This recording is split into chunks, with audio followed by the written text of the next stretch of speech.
actors, it's a dream to play someone who is insane. You are addressed on your entire toolbox of skill sets as an actor when you have to act out almost every emotion and mental state within one film. Oh yeah? Sometimes it's the small details, other times it's the exuberant outbursts. Did you know I'm utterly insane? Directors love crazy characters. What do I mean by crazy? Well, I would say anything that's extremely out of the ordinary, because when someone is different from the rest, there's conflict, making it interesting for film. Characters with a completely different reality, or those who can no longer maintain themselves in society, create drama. And besides that, it can lead to visually interesting things, like the famous Dutch angle. Listen, you screwhead. Here's Johnny! When introducing madness, a common trope is often a psychiatric institution. The moment a protagonist arrives at an institution, directors love to play around with establishing the location. The 1963 movie Shock Corridor is about a man who is admitted to a psychiatric institution when nothing is actually wrong with him. He enters it to solve a case, but gradually begins taking on mannerisms of his environment, and slowly turns mad himself. This movie became a stereotype of how these institutions are portrayed. We see this in the movie 12 Monkeys as well, that extensively uses the Dutch angle. Yo, Jeffrey! The slightly tilted camera shot creates a very disorienting and unsettling effect, which kind of fits the mental state of these characters. Stereo systems with brain-implanted headphones, screwdrivers, miniature built-in radar devices, voice-activated computers. Take it easy, Jeffrey. Be calm. Pretty cool fun fact, when you look up the term on Google, the whole screen starts tilting as well.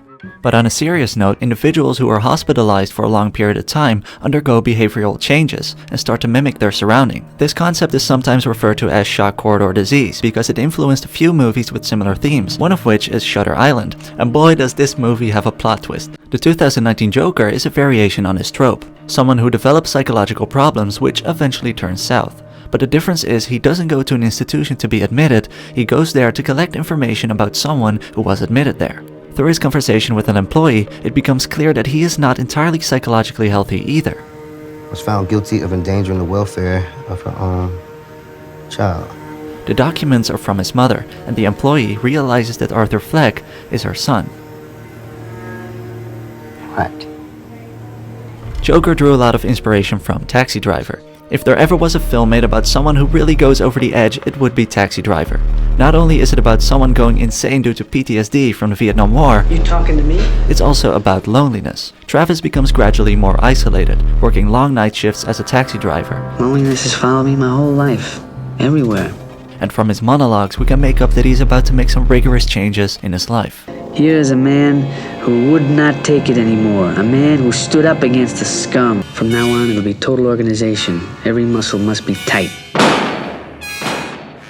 This brings us to the second trope, isolation. The Lighthouse is another great story of how isolation can lead to characters going insane. Robert Pattinson and Willem Dafoe play two lighthouse keepers setting off to work at the most far-out lighthouse from the coast. When nobody comes to pick them up, they start losing their sense of time. They're getting names mixed up, get drunk every night, and the light itself becomes this godlike shrine which is the only thing they start to care about. Who are you again, Tommy?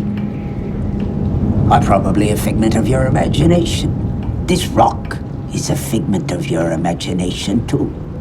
The Shining by Kubrick shares a similar approach. Instead, it plays out at an isolated empty hotel in the mountains. Jack Torrance is one of the most iconic examples of a normal man gone psycho, who got so caught up in writing his book that he starts to go delirious. Stanley Kubrick is also known for the famous Kubrick stare, a way of staring into the camera with your head tilted downwards to make a character look psycho. Now, some characters eventually feel pleasure and comfort in their madness. They don't see the point in wanting to be normal again and start repelling normalcy because, according to them, the normal world is the one that's sick. Kubrick's other masterpiece, A Clockwork Orange, takes place in a repressive totalitarian state. This caused violent youth movements to arise as a radical counter-movement, one of which is led by Alex DeLarge. Hi there! Well, hello. After doing literally anything God forbid, he is sentenced with 14 years in prison. The only way he is allowed to leave early is by undergoing an experimental brainwashing technique with what used to be his favorite song, played over and over again, all while watching violent tapes. You've heard Beethoven before? Yes! So you're keen on music? Yes! This everlasting battle between individual versus system is also the main drive behind Papillon. After years of imprisonment, psychological distress, and 7 attempts at escaping, Papillon and his friends seem to be left for dead and are sentenced to an island which is basically your last resort. Nobody has ever escaped the island surrounded by ocean, but when Papillon finds a way out, his friend doesn't even want to leave anymore and finds solace in not going back to the regular world, precisely because he is so alienated from it.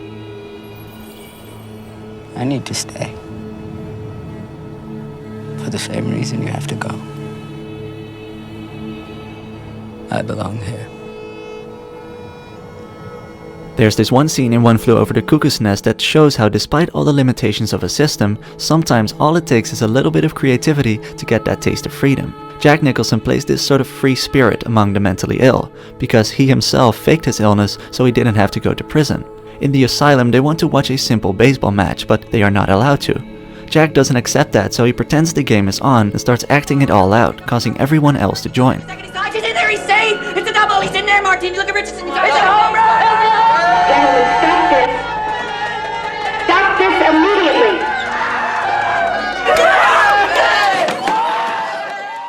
There's also those characters who are so out of touch with reality that they create their own imaginary world, or imaginary friend. The Wizard of Oz is about a dream world that Dorothy enters, not because she has a mental disorder, but because she got knocked out by a hurricane. However, the second movie, Return to Oz, raises the question, is the protagonist maybe a bit crazy, or does he just have a wild fantasy? Would you like to go for a ride, Dorothy? One of my personal favorites in this trope is Fight Club. The narrator unconsciously creates an alter ego that allows him to escape the restrictions of his boring life. This alter ego is called Tyler Durden, and is everything the main character wishes to be. Philosopher Carl Jung called this the shadow self, which contains all the characteristics that we have repressed. Both are good and bad qualities. Quit screwing around! Take the wheel! Take the wheel! Look at you! You're pathetic! Why? What are you talking about? Very similar, the giant bunny in Donnie Darko represents Donnie's shadow self. However, he is everything he wishes not to be, and becomes a monster. Throughout the film, Donnie's hallucinations cause him to go down the wrong path. These movies are both perfect examples of an unreliable narrator, that can make us believe the things we see because we experience everything from his subjective point of view. It is also those movies that often have the best plot twist endings, because once you step out of the main character's head, everything starts to fall into place. Just like in American Psycho. No, you didn't. Patrick Bateman is a wolf in sheepskin, one who has mastered the craft of masking his insanity with his perfectly crafted physique and charisma. Patrick, it's so elegant. What a wonderful view. Jean? Sorbet? No one around him knows or even cares that he is going insane. He wipes out his rival Paul Allen and other people in ridiculous ways, but at some point, things start to feel off. The bodies disappear, Paul Allen supposedly was on a holiday, and his secretary finds his diary with absurd drawings, leaving the audience with a question. Did he actually do anything? Or was it all in his head? In the first 1.5 hours of The Deer Hunter, you have no idea that you're watching a war movie. You see a group of friends growing up together and you really get to know them. Then all of a sudden, out of nowhere, there's a hard cut to an explosion and you're right in the middle of war. And that's probably how it happened too. People were living their lives and before you know it, you're in the war. The most famous scenes from the movie are about Russian roulette. This game never actually happened in Vietnam, but it could be used as a metaphor for playing with your life for money. Years go by and when the war is sort of over, Robert De Niro returns to Vietnam because one of his friends is still left behind, played by Christopher Walken. Robert De Niro goes looking for him and then he finally finds him. Don't you recognize me? Huh? Don't you recognize me? Huh? Dickie, I love you. You're my friend. What are you doing? He doesn't recognize him anymore and the only way Robert De Niro can confront him to bring him back is by sitting in front of him and playing Russian roulette again. Everything they had experienced comes together at the end. Then, last but not least, there are the utterly insane, the characters with little to no humanity left, the extreme and ultimate of mankind. We talked about Patrick Bateman already, but it all leads back to one character, Norman Bates from the 1960 movie Psycho. Psycho's shower scene still stands today as one of the most influential scenes in the horror genre. It is so famous because it simply never happened before in cinema. The amount of shots, the usage of point of view, getting so up close to involve the audience more intimately within the scene. Alfred Hitchcock allowed the audience to become a subjective character, forcing us to recognize our own neurosis and psychological inadequacies. He makes us constant voyeurs, lurking for our prey.